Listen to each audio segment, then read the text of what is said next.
దేవుడు మీకు తోడై ఉండును గాక, మీ ఆత్మకు తోడై ఉండును గాక. In the name of the Father and of the Son and of the Holy Spirit, amen. శ్రమల కాలపు ధ్యానంలోనికి ప్రయాణిస్తున్నటువంటి పరిశుద్ధులైనటువంటి విశ్వవ్యాప్త విశ్వాస సమాజానికి దేవదేవుడు సంకల్పించినటువంటి సంకల్పం, వారి యొక్క ఉద్దేశం, వారు మన చేతికి అందించినటువంటి దివ్యమైన ప్రామాణిక గ్రంథం, పరిశుద్ధాత్మ యొక్క ప్రబోధం, మానవునికి దేవుడు ఇచ్చినటువంటి జ్ఞానం, విజ్ఞానం, విశ్వాసం, వీటన్నిటి యొక్క కలయికలో మనిషి తన ఆధ్యాత్మిక ప్రయాణంలో ప్రతినిత్యం నిత్య నూతనమైనటువంటి దేవదేవుని యొక్క ప్రత్యక్షతను తెలుసుకొని దేవుని యొక్క అనంతమైనటువంటి అందమైన అంతర్యామిలో ఉన్నటువంటి ఆ ఆత్మీయానుభూతి మనకందరికీ కలగాలన్నది మన ప్రార్థన, ఓ చిరు ప్రయత్నం. ప్రాముఖ్యమైన రీతిలో ఇటు మండల కాలం లేదా శ్రమల కాలము లేదా లెంట్ కాలంలో ప్రతినిత్యము గృహము యొక్క సముదాయాలలో విశ్వాస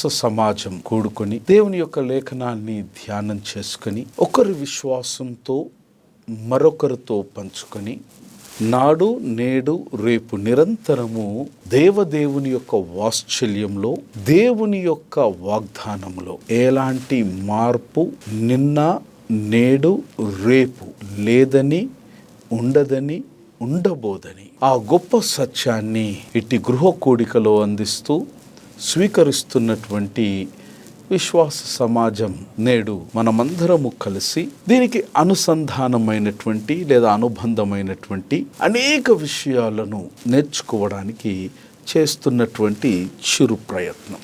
యాష్ వెన్స్డే రోజు సామాన్యంగా ప్రధానమైనటువంటి సంఘాలు మట్టల ఆదివారం రోజున సమీకరించినటువంటి మట్టలను బూడిదిగా మలచి విశ్వాస సమాజం యొక్క నుదుటి పైన సిలువ గుర్తును వేసి, మీరు మన్ను నుంచి లేదా ధూళి నుంచి తీయబడ్డారు, తిరిగి ధూళైపోతారు, భస్మాన్ని సూచికగా వాడుకొని మానవుని యొక్క జీవన ప్రస్థానం మొదలైంది. తిరిగి మలి ప్రస్థానం పరలోకపు గవినికి వెళ్ళేంత మట్టుకు కూడా మన యొక్క ప్రధాన కేంద్ర ఉద్దేశం పరమందు ఉన్నటువంటి పరమపిత అయినటువంటి యేసుక్రీస్తు దేవునితో శాశ్వత జీవనములో కొనసాగింపబడాలనేటువంటి ఈ ప్రయత్నం అంతట్లో ఎన్నో విషయాలు మనకు దేవుని యొక్క ఉద్దేశాన్ని ప్రబోధం చేస్తాయి. ఇటు చిన్ని ప్రయత్నంలో రెండు ప్రాముఖ్యమైన విషయాలు ఈ మండల కాలం యొక్క తొలి దినమైనటువంటి యాష్ వెన్స్డేలో మనం జ్ఞాపకం చేసుకుంటాం. One is, we talk about dust. What does it really mean when we say you are made out of dust and return to dust? మీరు మన్నుతో చేయబడ్డారు, తిరిగి మన్నుగా మార్చబడతారు. దీని ఉద్దేశం పరిశుద్ధాత్మ దేవుడు గ్రంథకర్తచే లిఖింప చేసినప్పుడు భావగర్భితమైనటువంటి భావము దేవునిది ఏమై ఉండవచ్చు. పరిశుద్ధ గ్రంథమైనటువంటి బైబిల్ ప్రాముఖ్యంగా ప్రధానమైనటువంటి 3 భాషలలో గ్రంథస్థం చేయబడింది.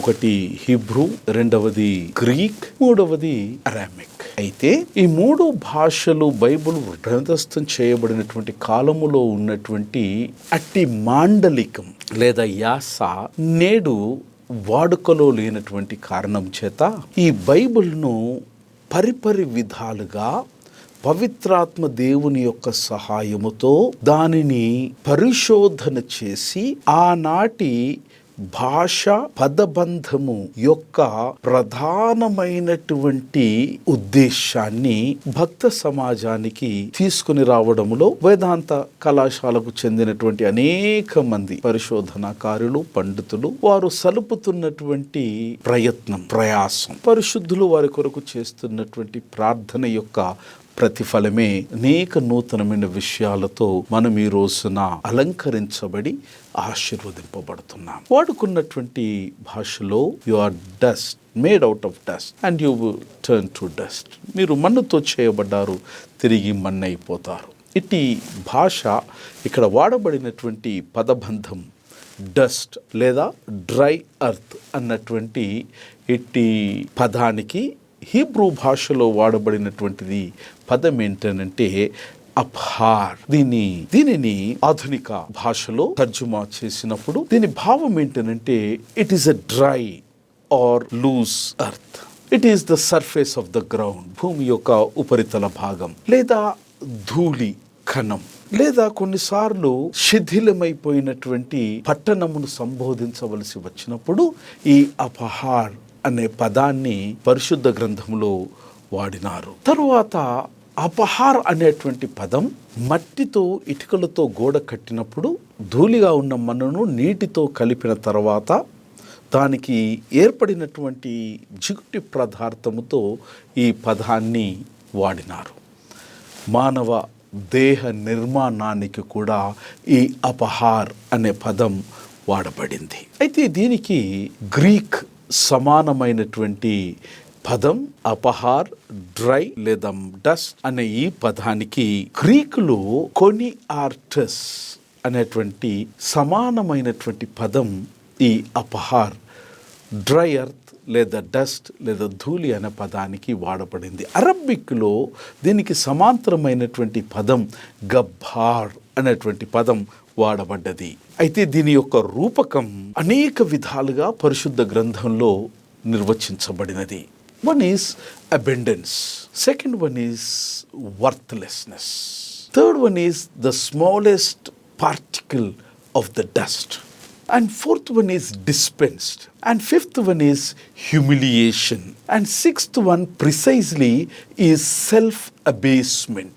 లేదా humiliation of oneself అన్నటువంటి పదాలను అర్థమిచ్చేటువంటి పదాలుగా ఇటు తర్జుమాలో మనం చూస్తూ ఉన్నాం. ఇటు లెంట్ కాలంలో ఈ అపహార్ అనేటువంటి పదం మన మనస్సుకు జ్ఞప్తికి తెచ్చేది ఏంటంటే విలువ లేనటువంటి దాన్ని దేవుడు తన ప్రాణాన్ని అట్టి మట్టి ఘటములో పోసి విలువ కలిగించినాడు. విలువ కలిగించినటువంటి ఇట్టి జీవితాన్ని మనము రిక్తునిగా చేసుకొని ఎవరి యొక్క కృపా మహదైశ్వర్యము చేత మనము ప్రాణము పోసి ఇహమందు జీవిస్తూ ఉన్నామో వారి పట్ల మన సంపూర్ణమైనటువంటి నిబద్ధత, మన సంపూర్ణమైనటువంటి విధేయత, మన సంపూర్ణమైనటువంటి విశ్వాసము, మన సంపూర్ణమైనటువంటి వినయమును మనము ప్రదర్శింపబద్ధులమై ఉన్నాము. అశాశ్వతమైనటువంటి ఈ జీవితం, అశాశ్వతమైనటువంటి ఈ దేహ నిర్మాణం మర్త్యము అయినటువంటి స్థితి నుంచి అమర్త్యుడు అయినటువంటి దేవుని చెంతకు వెళ్ళవలసి ఉన్నదన్నటువంటి విషయాన్ని ఇట్టి భావము అపహార్, డస్ట్ అన్నది మనకు జ్ఞాపకం చేస్తూ ఉన్నది. దీనితో ఈరోజు మనం ఇటీ ధ్యానమాలికంతట్లోకి కూడా ప్రధానమైనటువంటి భూమికను పోషించే మరొక ఆధ్యాత్మికమైనటువంటి ఘట్టములోనికి మీతో కలిసి నేను కూడా ప్రయాణము చేయడానికి ఇష్టపడుతూ ఉన్నాం. అటి అంశం ప్రార్థన. క్రైస్తవ జీవితంలో ప్రార్థన ఇవ్వబడినటువంటి ప్రాముఖ్యత ఇంత ఎంత అని వర్ణింపచాలం. కారణం ఏంటంటే క్రైస్తవునికి, విశ్వాసికి ప్రార్థనకు ఉన్నటువంటి సంబంధం ఎలాంటిది అంటే అది ఉచ్ఛ్వాస నిశ్వాసల లాంటిది. ఇది క్రైస్తవుని యొక్క ప్రార్థన జీవితానికి పునాది. ప్రార్థన గురించి ఆలోచన చేసినప్పుడు తెలుగులో అద్భుతమైనటువంటి ఒక తెలుగు క్రైస్తవ కీర్తన పుస్తకములో భక్తగ్రేసరుడు రాసినటువంటి ఒక అక్షర ముత్యం లేదా అనిర్వచనీయమైన అనుభూతి కలిగినటువంటి ఆనందం అట్టి భక్తగ్రేసుని యొక్క కలములో నుంచి జారు వ్రాలినటువంటి ఆ ముత్యాలతో నేను మీ ముందు మరొకసారి జ్ఞాపకం చేయడానికి ఆశపడుతూ ఉన్నాం. అటి ప్రార్థన పూర్వకమైనటువంటి పాట. ప్రార్థన వినడి పావనుడా, ప్రార్థన మాకు నేర్పమయ్యా. శ్రేష్టమైన భావము గూర్చి శిష్య బృందముకు నేర్పితివి. పరముడా నిన్ను ప్రణతించదా, పరలోకపు ప్రార్థన మాకు నేర్పమయ్యా. పరమ దేవుడావని తెలిసి కరములెత్తి జంటగా మోడ్చి శిరమును వంచి సరిగను చేసిన సుంకరి ప్రార్థన మాకు నేర్పుమయ్యా. దినదినంబు చేసిన సేవ దైవ చిత్తమునకు సరిపోవా, దీనుడవయ్యా దిటముగా కొండను చేసిన ప్రార్థన మాకు నేర్పుమయ్యా. శత్రుమూక నిన్ను చుట్టుకొని సిలువ పైన నిన్ను చంపగను, శాంతముతో నీ శత్రువులు ప్రోవగా సలిపిన ప్రార్థన మాకు నేర్పుమయ్యా. ఇది ప్రార్థన యొక్క ప్రాముఖ్యతను ప్రతి విశ్వాసి యొక్క హృదయములో, చెవిలో, మనస్సులో ప్రతిధ్వనించవలసినటువంటి అగత్యాన్ని.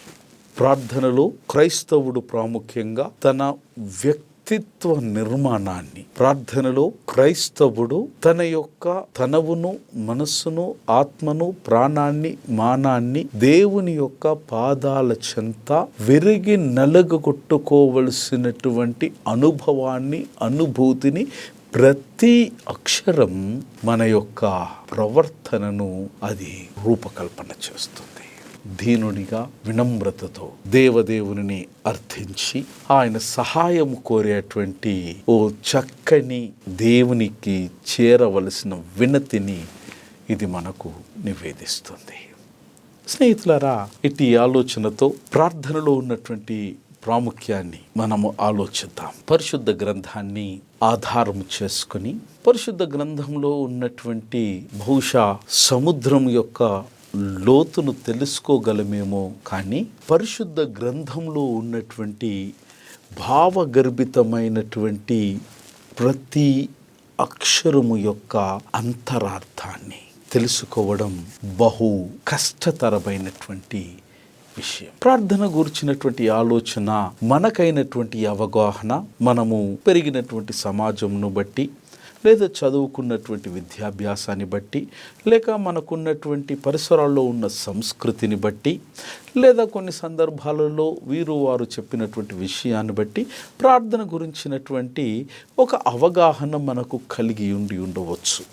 ఏది ఏమైనప్పటికీ, ఎవరి అవగాహన ఎలా ఉన్నప్పటికీ, ఆ అవగాహనను పరిశుద్ధ గ్రంథము యొక్క ఆధారముతో ప్రార్థనను గురించి నేర్చుకోవడానికి ఒక చిన్న ప్రయత్నం మనం చేస్తూ ఉన్నాం.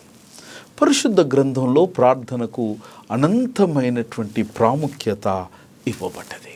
నేను ఇదివరకే తెలియచేసినటువంటి విధముగా పరిశుద్ధ గ్రంథంలో మరి విశేషంగా ప్రార్థనకు అనేకమైనటువంటి పదబంధములు వాడబడినాయి. విశేషంగా గ్రీకులో అనేకమైన పదబంధాలు వాడబడినాయి. సింపుల్గా, చాలా సరళంగా చెప్పాలి అనంటే, ప్రార్థన అనగా భక్తునికి దేవునికి మధ్యలో ఏర్పాటు చేయబడినటువంటి లేదా ఏర్పాటు చేసుకునేటి ఒక అన్యోన్యమైనటువంటి అనుబంధం, అడ్డు తెరలు లేనటువంటి ఒక సంబంధానికి ప్రార్థన అనేది బలమైనటువంటి సాధనముగా వాడబడుతూ ఉంది. మరటి ప్రార్థనను గురించి పరిశుద్ధమైనటువంటి గ్రంథంలో లేఖన భాగాలు ఏ విధమైనటువంటి అవగాహనతో ప్రార్థన అన్నటువంటి విషయాన్ని భక్తులకు బోధిస్తూ ఉన్నాయి. కొన్ని పదబంధాలు నేను మీ ముందు ఉంచడానికి ప్రయత్నం చేస్తాం. ప్రప్రథమంగా ఇటు ప్రార్థనకు గ్రీకు భాషలో అనేకమైన పదాలు వాడినాయి. అయితే ఆ పదాలు వాటి వెనుక ఉన్నటువంటి ఆలోచన, ఆ పదం వాడకము వెనుక ఉన్నటువంటి ఉద్దేశం, రెండవది ఆ పదం వాడకములో ఉన్నటువంటి క్రియాత్మకమైనటువంటి కార్యం, ఇవి రెండింటినీ మనం అర్థం చేసుకోవాలి అనంటే ఈ ప్రార్థన అనే పదబంధానికి గ్రీకు భాషలో వాడబడినటువంటి ప్రతి పదము వెనుకున్నటువంటి నిగూఢమైనటువంటి అర్థాన్ని నేర్చుకునే ప్రయత్నం చేయాలి. మొట్టమొదటగా ప్రేయర్ అనే ఆంగ్ల పదం, ప్రార్థన అనేటువంటి తెలుగు పదం, వీటిని గ్రీకు భాషలో ప్రార్థన కొరకై వాడబడిన పదం ప్రోసుకియే. ఇది పరిశుద్ధ గ్రంథంలో నూతన నిబంధనలో దాదాపుగా 127 సార్లు ఉటంకించబడినది. మరి నూతన నిబంధనలో మనము ఎఫెసీలకు రాసిన పత్రిక 6వ అధ్యాయము 18వ వచనంలో ఇటు విషయాన్ని మనం చూడగలం. ఇటు లేఖనములో ప్రార్థన అని వాడబడినటువంటి తెలుగు పదానికి ప్రాసిక్యూ అనే గ్రీక్ పదాన్ని ఆపాదించటం గమనార్హం. The word proseuche has two compound words. One is pros and second was UK. What does this really mean? The word pros is a preposition. అది విభక్తిగా వాడబడినటువంటి పదం. ఈ ప్రాస్ అనే పదం యొక్క అర్థం two words, a sense of closeness. ఉదాహరణకు ఒక Bible పండితుడు ఈ ప్రాస్ అనేటువంటి పదాన్ని నిర్వచించినప్పుడు ఇటు ప్రాస్ అనేటువంటి పదం మనుషులకు మధ్యలో, మనుషులకు దైవానికి మధ్యలో ఉండేటువంటి తత్సంబంధం కొరకై వేసేటువంటి తొలి అడుగుగా వారు అభివర్ణిస్తారు. ఇటు ప్రాస్ అనేది ఇంకొంత లోతుగా ధ్యానం చేసిన యోహాను సువార్త 1వ అధ్యాయం 1వ వచనంలో మనం దీని యొక్క ఆలోచనను, భావాన్ని ఇంకాస్త క్షుణ్ణంగా తెలుసుకోగలం. ఆది అందు వాక్యం ఉండెను, వాక్యము దేవుని యొద్ద ఉండెను, వాక్యము దేవుడై ఉండెను. యొద్ద అన్నటువంటి తెలుగు పదం విత్ అనే ఆంగ్ల పదానికి దాని యొక్క ధాతువు, దాని యొక్క మూలము ప్రోస్ అనే గ్రీక్ పదములో నుంచి ప్రాణం పోసుకున్నదన్నది బైబిల్ పండితుల యొక్క ప్రగాఢ విశ్వాసం. ఇట్టి పదం విత్ అన్నటువంటి పదం తండ్రికిని, కుమారునికిని, పరిశుద్ధాత్మకును ఈ ముగ్గురి యొక్క ఐక్య అన్యోన్యత బంధాన్ని, బాంధవ్యాన్ని మనకు కళ్ళకు కట్టినట్టుగా ఇది చూపిస్తూ ఉంది. యోహాను సువార్త 1వ అధ్యాయం 1వ వచనాన్ని బైబిల్ పండితులలో ఒకరు ఎక్స్పోజిటరీ, దాని అర్థం ఇచ్చేటువంటి వారు, విశదపరిచేటువంటి వారు చాలా అద్భుతమైన నిర్వచనాన్ని మనకు అందజేసినారు. వారి అనుసారంగా word was face to face with God. ఈ ప్రోస్ అనే పదం యొక్క అర్థం ఏంటంటే యేసుక్రీస్తు అయినటువంటి దేవదేవుడైనటువంటి దేవుని యొక్క వాక్కు దేవునితో ముఖాముఖిగా కలిసి యుండెను అన్నటువంటి అర్థాన్ని ఇస్తుందని ఇటు పండితుడు తన యొక్క విశ్లేషణలో పేర్కొంటాడు. దీని యొక్క రెండవ భాగము యూకే, గ్రీక్ పదమైనటువంటి యూకే. దీని యొక్క అర్థం ఏంటంటే అ విష్ అనగా ఒక కోరిక, ఏ డిజైర్, మనిషిలో వ్యక్తపరిచేటువంటి అభిలాషను ఇది సూచిస్తూ ఉంది. ఇట్ ఆల్సో సేస్ అ వో, ఒక నిబంధనను అనేటువంటి అర్థాన్ని, ఒక ప్రార్థన అనేటువంటి అర్థాన్ని సూచిస్తుంది. యూకే అన్నటువంటి భావము దేవుడు చేసినటువంటి మేలులను జ్ఞాపకం చేసుకుని దానికి ప్రతిగా నేను దేవుని పట్ల తిరిగి ప్రతిచర్యలో దేవుని పట్ల తిరిగి నా కృతజ్ఞతా భావాన్ని నాకు చేతనైన పద్ధతిలో నేను చేస్తానన్నది దీని యొక్క భావం. నూతన నిబంధనలో ప్రార్థనకు అత్యంత విశిష్టమైనటువంటి ప్రాముఖ్యత ఉన్నదన్న విషయాన్ని మనం జ్ఞాపకం చేయబడుతున్నాం. ప్రార్థన అనగా కేవలము భక్తుడు దేవునిని అడగడం ఒక్కటి మాత్రమే అన్నటువంటి ఆలోచనతో ఒకవేళ మనము ముందుకు కొనసాగితే బహుశా అసంపూర్ణమైనటువంటి ఆలోచన అవుతుందో ఏమో. అయితే ప్రోసిక్యునే అనేటువంటి పదం నూతన నిబంధనలో మరొక భావాన్ని కూడా మనకు అందిస్తూ ఉంది. ఒకవైపు భక్తుడు దేవునిని అడగటం, గోజాడడం, ఒక రకంగా దేవుని యొక్క అనుగ్రహాన్ని కోరుకొని దేవునికి తిరిగి ప్రతి ఉత్తరంగా వారు చేసినటువంటి మేళ్లకు కృతజ్ఞతాభావం కలిగి ఉండటం, దేవునికి చాలా సమీపంగా, అతి సమీపంగా వాసం చేయడానికి ఒక అడుగు ముందుకు వేయడం ఒక అర్థమైతే, మరొక అర్థం ఏంటంటే ప్రోసిక్యునే ప్రార్థన అనగా భక్తుడు దేవునికి సంపూర్ణంగా సమర్పించుకోవడం. Surrendering, I surrender to God, there are no more reservations, full stop. ఉన్న పాటున నేను దేవునికి సంపూర్ణంగా సమర్పించుకుంటున్నాను. ఇది ప్రోసిక్యునే యొక్క భావం. రెండవది ఇట్స్ ఎ కాన్సిక్రేషన్, అనగా దేవుని కొరకు నన్ను నేను ప్రతిష్ఠితునిగా చేసుకుంటున్నాను. మూడవది, దేవుడు నాకు చేసినటువంటి ఘనమైన కార్యాలకు ప్రతిగా నేను కృతజ్ఞతాభావము కలిగి ఉండేటువంటి జీవిత స్వభావాన్ని అలవర్చుకుంటున్నాను. ఇది ప్రార్థన. గ్రీకులో ప్రోసిక్యూ అనేటువంటి పదం యొక్క అర్థం.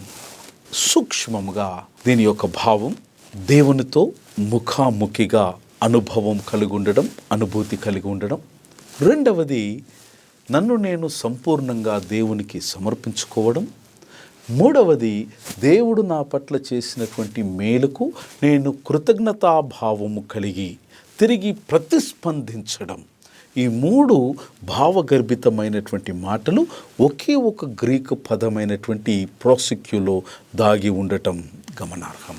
When you say that you are praying, you are moving towards God to have a right relationship with Him. Second one, you are just surrendering yourself without any reservations. Third one, the moment you receive something good from the Lord, you will cultivate an habit of saying thank you to the Lord. This is what the Greek word prosecute teaches us. Let us go to the second word. రెండవ పదం గ్రీకులో ఇటు ప్రార్థనకు వాడబడింది యూకెమై. యూకెమై అనేటువంటి పదం చాలా తక్కువ సందర్భాలలో వాడబడినప్పటికీ దాని యొక్క అక్షరార్థంగా బిగ్గరగా భక్తుని యొక్క మనోభీష్టాన్ని తెలియచేయడం. రెండవది, అట్టి మనోభీష్టం స్వచ్ఛమైనదిగా ఉండడం. ఈ యూకే ఆర్ యూకెమై అనేటువంటి ఈ పదం సెప్టూజియంట్ గ్రంథంలో దాదాపుగా 40కి పైగా సార్లు వాడబడినది. మూడవ పదం గ్రీకు భాషలో ఐటు, దానిని ఆంగ్లమా తర్జుమాలోనికి వచ్చేసరికి ఆస్క్, అడగటం అని దానిని తర్జుమా చేసినారు. ఇది కూడా ప్రార్థనలోనికే, అట్టి వర్గీకరణలోనికే ఎట్టి పదం కూడా వస్తుంది. అయితే ఇట్టి పదం పత్రికలలో మనకు కొరింథీయులకు రాసిన మొదటి పత్రిక 1వ అధ్యాయం 22వ వచనంలో మనం చూడగలుగుతాం. ఐటియు అన్నటువంటి ఈ పదం చాలా బలంగా దేవుని చెంత హక్కుగా అడిగేటువంటి భావాన్ని సూచిస్తుంది. అనేక సందర్భాలలో ఈ ఐటియు ప్రాసిక్యూమై అనేటువంటి ఈ రెండు పదాలు కూడా జతగా కలిసి పరిశుద్ధ గ్రంథంలో ప్రస్తావించబడినాయి. మత్తయి సువార్త 21-22 వచనంలో దేవదేవుడైనటువంటి యేసుక్రీస్తు ప్రభుల వారు నేర్పినట్టుగా, మరియు మీరు ఏవి అడుగుతారో అవి పొందినారని నమ్మిన ఎడల దేవుడు మీకు అనుగ్రహిస్తాడన్నటువంటి సందర్భంలో ఈ ఐటియో ప్రాసిక్యూనే అన్నటువంటి పదాన్ని అక్కడ గ్రంథకర్త నిక్షిప్తపరిచినాడు. The idea of aiteo is asking for. నాలుగవ పదం ప్రార్థనకు గ్రీకు భాషలో వాడబడింది డేసిస్.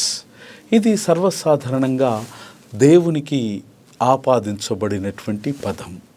ఇటు పదాన్ని మనం సువార్తల పాఠాలలో మొదటి అధ్యాయమైనటువంటి లూకా సువార్త 13వ అధ్యాయంలో దూత ఇటు పదం ప్రార్థనకు డేసిస్ అనే పదం వాడబడినట్టు మనం చూస్తాం. Now let us look into the concept of prayer in the Old Testament. పాత నిబంధన గ్రంథంలో ఈ ప్రార్థన గూర్చినటువంటి ప్రబోధాన్ని మనం ధ్యానం చేసే ప్రయత్నం చేద్దాం.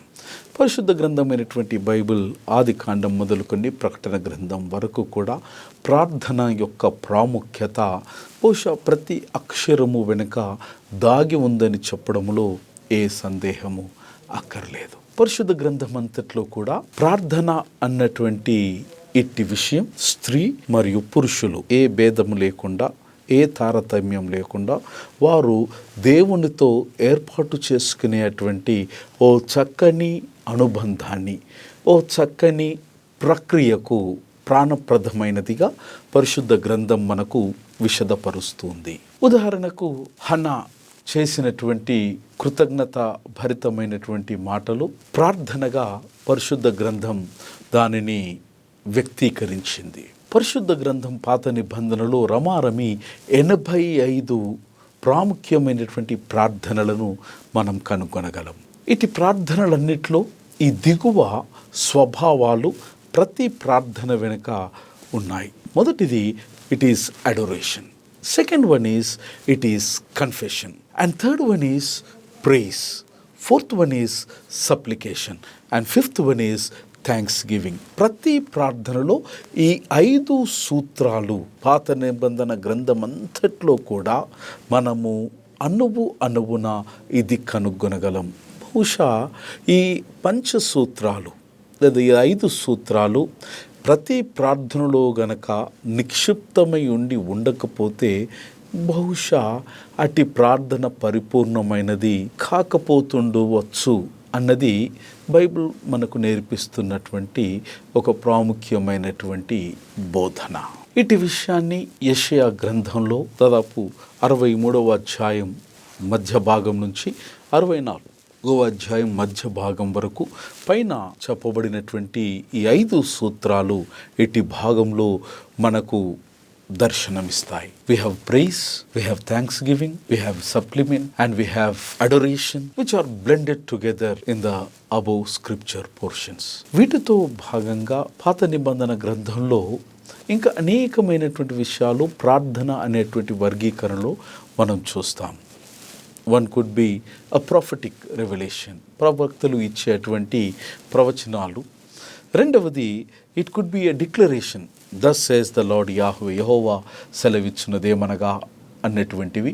మూడవది it could be pronouncements of blessings, దీవెనలను కూడా ప్రార్థన యొక్క వర్గీకరణలో పాత నిబంధనలో కమలపడం గమనార్హం. వీటితో పాటు యుద్ధానికి సంబంధించిన సమాచారం, దేవుని యొక్క ఉగ్రతకు సంబంధించినటువంటి సమాచారం, మారు మనస్సుకు సంబంధించినటువంటి సమాచారం కూడా ప్రార్థనలో మిళితమై ఉన్నటువంటి విషయాన్ని పాత నిబంధన గ్రంథంలో మనం చూడగలుగుతాం.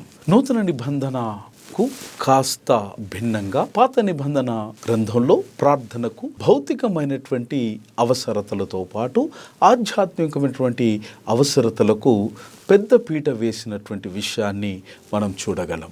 నూతన నిబంధన విషయము ఆధ్యాత్మికమైనటువంటి అవసరతలకు ప్రాముఖ్యమైనటువంటి పాత్ర, ప్రాముఖ్యమైనటువంటి స్థానాన్ని ఇచ్చినటువంటి విషయాన్ని మనం చూడగలం. పాత నిబంధన గ్రంథంలో 3 ప్రాముఖ్యమైనటువంటి ప్రార్థన నియమాలను బైబిల్ అంతట్లో కూడా మనం చూస్తాం.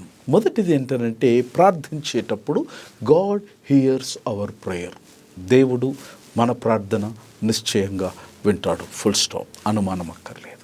ఇది మొదటి సిద్ధాంతం. రెండవ సిద్ధాంతం ఏంటంటే God is moved by prayer, దేవుడు మన ప్రార్థన ద్వారా కదిలించబడతాడు. ఇది మన ప్రగాఢమైనటువంటి నమ్మకం. మూడవ సిద్ధాంతం ఏంటంటే దేవుడు ప్రార్థించిన ప్రతి ప్రార్థన అంగీకరించవలసినటువంటి అవసరము కూడా లేదేమో అన్నటువంటిది మూడవ సిద్ధాంతం. దేవుడు మన ప్రార్థన వింటాడు, దేవుడు మన ప్రార్థన ద్వారా కదిలింపబడతాడు, కానీ చేయబడినటువంటి ప్రతి విన్నపము దేవుడు సమ్మతిస్తాడు అన్నటువంటి ఆలోచన పాత నిబంధనలో మనకు అగుపడదు.